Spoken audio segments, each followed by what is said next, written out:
भारत की धरती हमेशा से वीरों की जननी रही है। यहाँ ऐसे ऐसे सम्राट हुए जिन्होंने अपनी तलवार और बुद्धि से पूरी दुनिया को चौंका दिया।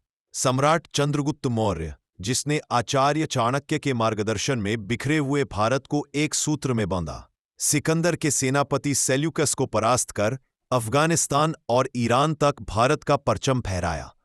और सम्राट विक्रमादित्य, जिनकी ख्याति अरब तक गूंजी, जिनके शासन को स्वर्ण युग कहा गया। लेकिन अफसोस, हमारी किताबों में हमारे बच्चों को इन महानायकों का नाम तक ढंग से नहीं पढ़ाया जाता। वहां सिर्फ एक ही नाम बार बार सुनाई देता है, अशोक महान।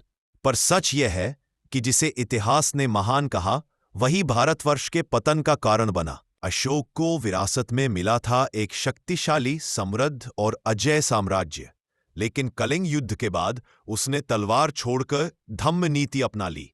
सैनिकों से उनके शस्त्र छीन लिए गए और महान मौर्य साम्राज्य भीतर से खोखला होने लगा।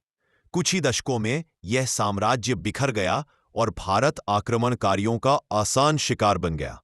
याद रखिए, उस समय अरब से लेकर अफगानिस्तान, समरकंद, बामियान और आबुल तक बौद्ध राज्य थे। लेकिन जब इस्लामी आक्रांताओं ने हमला किया, बौद्ध राजाओं ने बिना लड़े आत्मसमर्पण कर दिया। उनकी प्रजा या तो तलवार से काट दी गई या जबरन धर्म बदलवा दिया गया। लेकिन वहीं हिंदू राजाओं और राज्यों ने सदियों तक डटकर मुकाबला किया। एक एक युद्ध में लाखों प्राण गंवाए, लेकिन इस भूमि की आत्मा को जीवित रखा। यही कारण है कि भारत आज भी खड़ा है।